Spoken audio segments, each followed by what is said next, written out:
नमस्कार, राजस्थान समाचार में आपका स्वागत है। मैं आपके साथ दिव्या पांडे।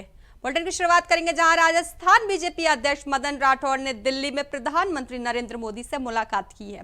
तो वहीं ये बैठक संसद भवन स्थित पीएम कार्यालय में हुई। तो आपको बता दें, इसमें प्रदेश संगठन, आगामी रणनीति और राजस्थान के विकास से जुड़े अहम विषयों पर चर्चा भी की गई है। तो वहीं इस मुलाकात को राजस्थान बीजेपी के राजनीतिक और संगठनात्मक भविष्य के लिहाज से बेहद ही अहम माना जा रहा है। तो आपको बता दें, इसके बाद चर्चा इस बात की है कि मदन राठौड़ की नई टीम में कौन से चेहरे शामिल होंगे और कौन बाहर होगा। तो ये माना जा रहा है कि बीजेपी की नई प्रदेश कार्यकारिणी का अप्रैल में ऐलान हो सकता है। तो ऐसे में नई टीम में 50% से ज्यादा पुराने नेता बाहर होंगे और अधिकतर नए चेहरों को मौका मिलेगा। तो वहीं मदन राठौड़ ने अपने बयान में स्पष्ट किया है कि कुछ अनुभवी नेताओं को भी टीम में बनाए रखा जाएगा।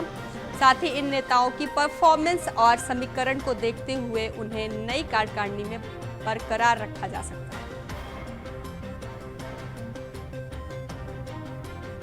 आपको बता दें, बीजेपी अध्यक्ष मदन राठौड़ ने पीएम मोदी से मुलाकात की है, जहां मुलाकात के बाद तय हुई है रणनीति। आपको बता दें, नई प्रदेश कार्यकारिणी का अप्रैल में ऐलान होना है। तो ऐसे में नई टीम में नए चेहरों को मौका मिल सकता है।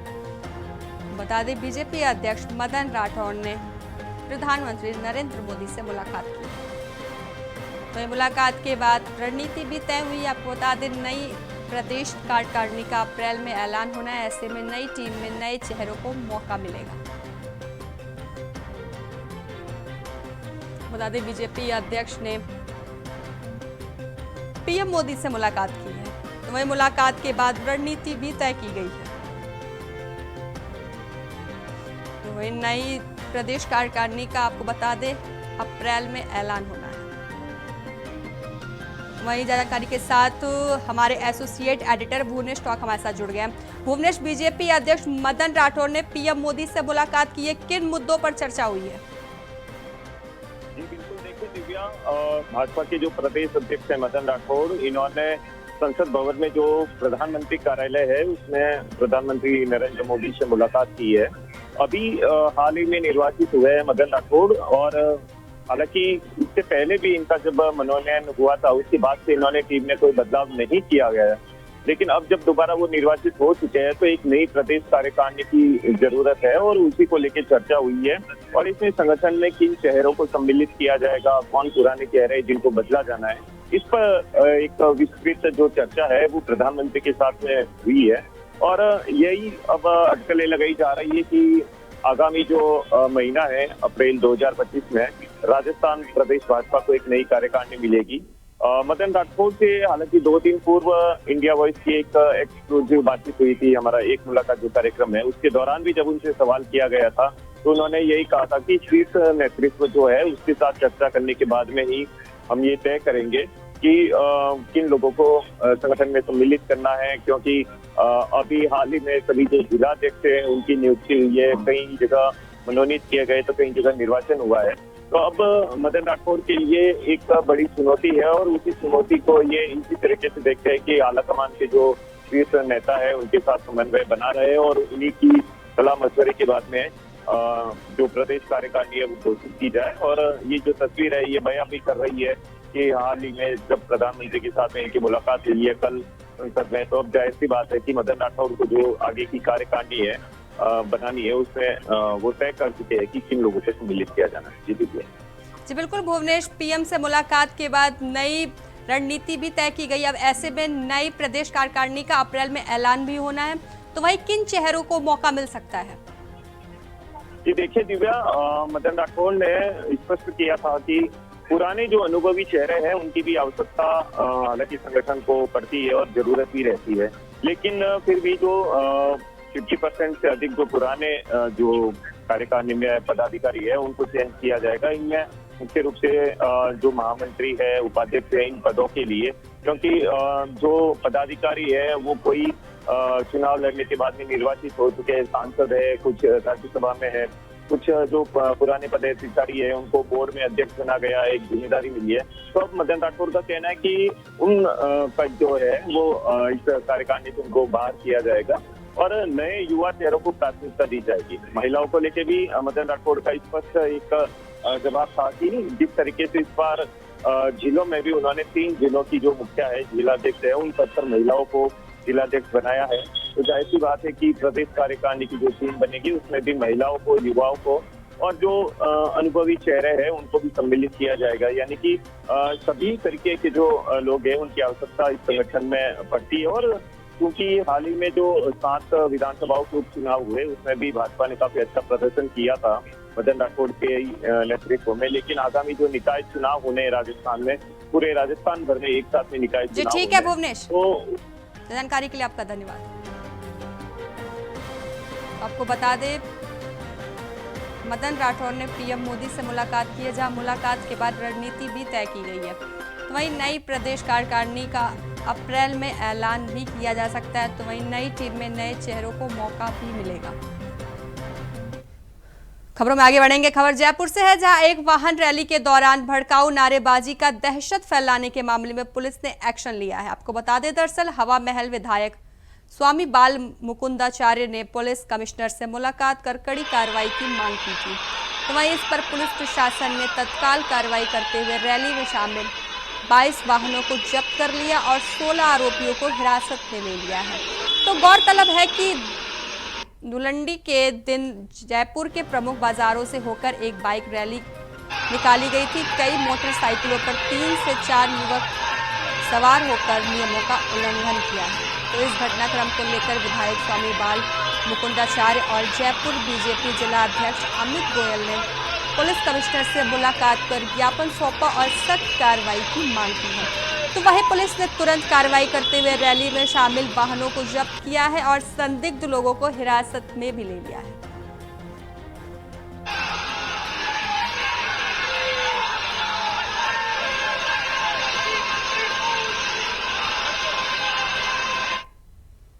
तो खबरों में आगे बढ़ेंगे, जहां प्रदेश में धार्मिक स्थल पर लगे लाउडस्पीकरों की आवाज कम करने के मुद्दे पर सियासत गर्मा गई है। ऐसे में एक तरफ बीजेपी सरकार के मंत्री नया कानून लाने के संकेत दे रहे हैं, तो वहीं दूसरी ओर कांग्रेस के नेता भजनलाल सरकार को निशाने पर ले रहे हैं। अब इन सब के बीच लाउडस्पीकर का मुद्दा उठाने वाले विधायक बाल मुकुंद आचार्य का नया बयान भी सामने आया, जिसमें वह राजस्थान प्रदेश कांग्रेस कमेटी के अध्यक्ष गोविंद सिंह डोटासरा को पेपर लीक माफिया कहते हुए हत्या की साजिश रचने का आरोप लगाया है। वही आपको बता दें कि विधायक आचार्य ने कहा है कि paper leak mafia Govind Singh Dotasra ने या तो मेरी कहीं सुपारी दे दी है या उन्होंने किसी को मुझे मारने के लिए उकसाया है।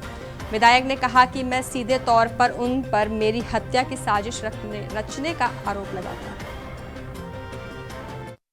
सम्माननीय पेपर लीक माफिया आदरणीय डोटासरा जी को मैं ये कहना चाहता हूं कि आपने या तो कोई मेरी कहीं सुपारी दे दी है या आपने कोई षड्यंत्र रचा है मेरे को दुर्घटना करवाने का। आपको ये कैसे पता चला कि मेरा जान का खतरा है और मुझे सुरक्षा और चाहिए और मेरे को सुरक्षा करा दी जाए? आपने या तो किसी को मेरे बारे में ये जानकारी दी है कि मेरा नुकसान करे, आप शामिल है इसमें, या फिर कहीं ना कहीं आपने उकसाने का काम किया है किसी को कि जो मेरे पर हमला करे, मेरा नुकसान करे या मुझे जान से मार दे। तो मैं सीधा सीधा आदरणीय पेपर लीक माफिया कांग्रेस के राजस्थान के अध्यक्ष डोटासरा जी पे आरोप रखता हूं कि उन्होंने कहीं मेरी हत्या करने की कोई षड्यंत्र रचा है, कोई साजिश रची है, और वो जिस प्रकार के शब्द बोलिए मेरा नहीं, ये सनातन का अपमान किया उन्होंने। आपको मना किसने किया? लेकिन आपके ये जो बीजेपी के नेता दिन भर दंगे कराने की कोशिश में लगे रहते हैं। आप मुझे ये बताइए, होली और रमजान दोनों साथ है, रमजान अभी चल रहा है, होली और रमजान साथ है, पूरी जान लड़ा दी बीजेपी की सरकार ने राजस्थान में दंगा कराने के लिए। मतलब पहली बार ऐसा जो बाढ़ ही खेत को खा रही है। इनके विधायक फालतू के बयान देते हैं। अब वो कह रहे थे लाउड स्पीकर से मेरे सिर में दर्द हो रहा है, तेरे सिर में दर्द हो रहा है, जा भाई, राजस्थान का मुख्यमंत्री भजनलाल शर्मा है, क्यों नाटक कर रहा है यार, धरती फट जाएगी। नाटक बाबा का और काम सारे शैतान के। तो भाई साहब आप जाकर भजनलाल जी से कहो कि मैं ये चाहता हूं, आपकी दुकान बंद हो गई क्या? आप मुझे बताइए, बीजेपी का विधायक कहता है कि लाउड स्पीकर से उसके सिर में दर्द हो रहा है, तो आप राजस्थान में कानून लाओ और बंद कर दो विधान। ये हमारा दुर्भाग्य है कि ऐसे नमूने हमारी विधानसभा में आ गए। उनको जनता ने अपनी समस्याओं के लिए चुना है, न कि इस तरीके से हिंदू मुस्लिम करने के लिए, नफरत फैलाने के लिए, यहाँ पर नोटंकी करने के लिए, है ना, महिलाओं को जाकर के उसके कार्ड चेक करने के लिए, बच्चों के पीछे दौड़ने के लिए, गनमैन से केले मंगा करके खाने के लिए, इसके लिए थोड़ी दिया उनको। अरे राजस्थान की विधानसभा में 200 जनप्रतिनिधि हैं, उसमें उनका नाम है। उनको चाहिए कि वो जिस विधानसभा। तो वहीं राजस्थान विधानसभा में अवैध बजरी खनन का मुद्दा गरमाया हुआ है, जिसके चलते सदन में जमकर हंगामा भी हुआ है और नेता प्रतिपक्ष टीकाराम जली ने सरकार पर गंभीर आरोप लगाते हुए जवाब की मांग भी की है। जैसे ही जूली ने अवैध खनन का मामला उठाया तो सदन में कांग्रेस और बीजेपी विधायकों के बीच तीखी नोकझोंक भी शुरू हो गई। बता दें, प्रदेश में अवैध बजरी खनन का मामला हाल ही में राजस्थान हाईकोर्ट में भी उठा था। वहीं कोर्ट सरकार को इस मुद्दे पर कड़ी फटकार लगाते हुए सीबीआई जांच की सिफारिश भी की है और केंद्रीय बलों की मदद लेने का सुझाव भी दिया गया। तो इसी को लेकर विधानसभा में शून्यकाल के दौरान नेता प्रतिपक्ष टीकाराम जूली ने स्थगन प्रस्ताव रखा है, जिसे स्पीकर ने नामंजूर कर दिया है।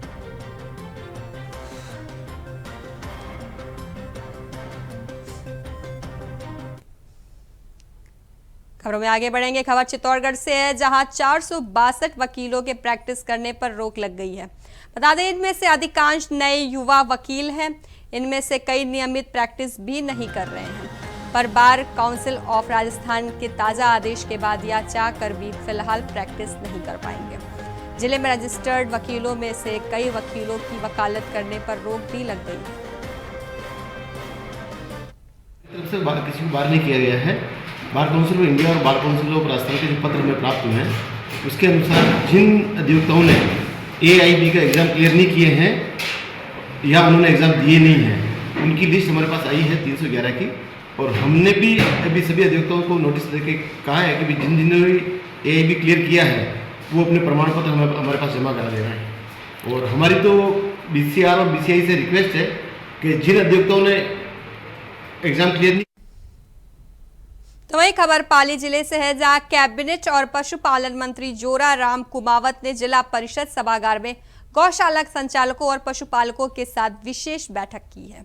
तो वही इस दौरान उन्होंने कहा है कि राज्य सरकार पशुपालकों के हितों के लिए प्रतिबद्ध है और गौवंश संरक्षण संवर्धन के लिए हर संभव प्रयास भी किए जा रहे हैं। तो वही इस अवसर पर गौशाला संचालकों और पशुपालकों ने अपनी समस्याएं और सुझाव भी रखे हैं, जिनके समाधान के लिए मंत्री ने आवश्यक निर्देश भी दिए हैं। तो वहीं इस दौरान बैठक में जिला कलेक्टर, पूर्व सभापति, अतिरिक्त जिला कलेक्टर, संयुक्त निदेशक पशुपालन विभाग सहित बड़ी संख्या में गौशाला संचालक और पशुपालक मौजूद रहे।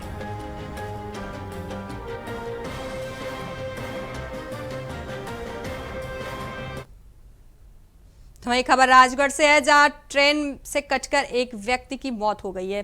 हेड कांस्टेबल ने बताया कि उन्हें स्टेशन मास्टर से सूचना दी गई कि राजगढ़ बांदीकुई रेल मार्ग पर ट्रेन से एक व्यक्ति कट गया। तो वही सूचना पर राजगढ़ रेलवे पुलिस और पुलिसकर्मी मौके पर पहुंचे, जहां पालिका कर्मी की सहायता से मृतक के शव को ट्रक से हटवाया और शव को कब्जे में लेकर मोर्चरी रखवाया है, तो जिसकी शिनाख्त भी की जा चुकी है। आपको बता दें, हेड कांस्टेबल ने बताया है कि इस संबंध में मृतक के पिता ने पोस्टमार्टम और कानूनी कार्रवाई नहीं करवाने की रिपोर्ट दी। वहीं इस पर पुलिस ने मृतक का शव परिजनों को सौंप दिया है।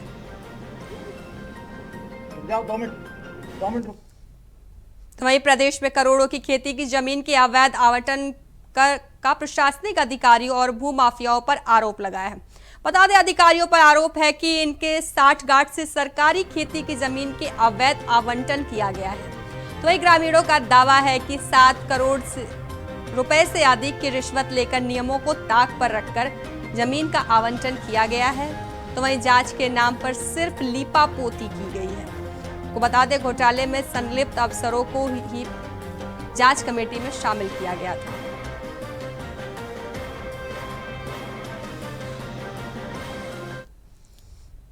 खबरों में आगे बढ़ेंगे। खबर डीडवाना से है, जहां जिला कलेक्ट्रेट को ग्रामीणों ने पानी की समस्या को लेकर एक ज्ञापन सौंपा है। तो वहीं दरअसल आपको बता दें, लंबे समय से ग्रामीणों को पानी की समस्या से जूझना पड़ रहा था, जिसको लेकर ग्रामीणों ने जिला कलेक्ट्रेट से फरियाद लगाई और ज्ञापन सौंपा। तो ये आपको बता दें कि जलदाय विभाग ने पानी के कनेक्शन दिए हुए हैं, जो तकरीबन पिछले 6 महीने से पानी की आपूर्ति नहीं हो रही है और अब गर्मी का मौसम भी आ गया है, इसलिए पानी की बहुत भारी किल्लत और समस्या से ग्रामीणों को निजात दिलवाई जाए और इसी को लेकर ग्रामीणों ने जिला कलेक्ट्रेट को ज्ञापन सौंपा है।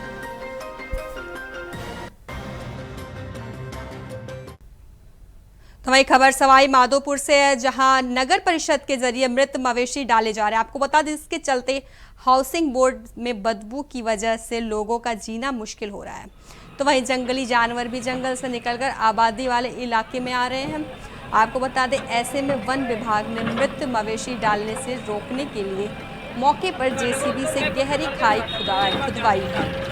ऐसे में फॉरेस्टर सीमा मीणा के मुताबिक पार्षद ने मृत मवेशी डालने से जंगली जानवर आने और बदबू आने की शिकायत की थी, जिसके बाद जंगली जानवरों के आने से लोगों की सुरक्षा का भी खतरा बना हुआ है। तो वही ऐसे में सभी पहलुओं को देखते हुए वन विभाग ने शिकायत पर कार्रवाई करते हुए जेसीबी की सहायता से गहरी खाई खुदवाई है।